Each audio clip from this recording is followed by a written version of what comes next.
নমস্কার বন্ধুরা, পপু কিচেনে আপনাদের স্বাগত। আজকে আমি আপনাদের বানিয়ে দেখাবো তালের পায়েস।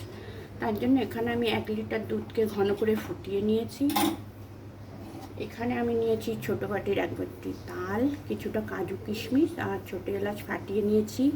100 গ্রাম গোবিন্দভোগ চাল ধুয়ে জল ঝরিয়ে রেখেছি। নিয়েছি 1 বাটি লাল বাতাসা, 1 বাটি সাদা বাতাসা, কিছুটা নারকেল কোড়ানো আর নিয়েছি এখানে তেজপাতা। প্রথমে আমি গোবিন্দভোগ চালটাতে দিয়ে দেব,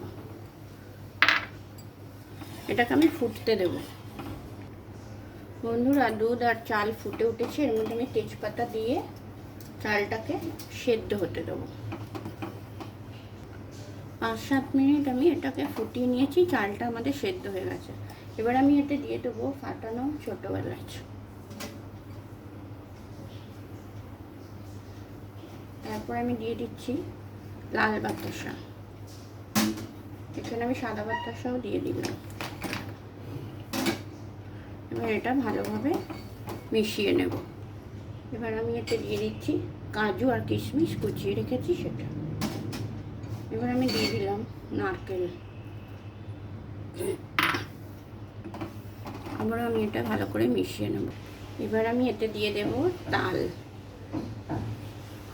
আমি এতে দিয়ে দিচ্ছি। বন্ধুরা, তালটা দিয়ে আমি অনবরত নাড়তে থাকবো।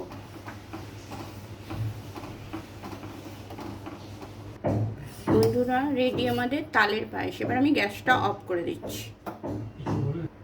তো বন্ধুরা, রেডি আমাদের তালের পায়েস।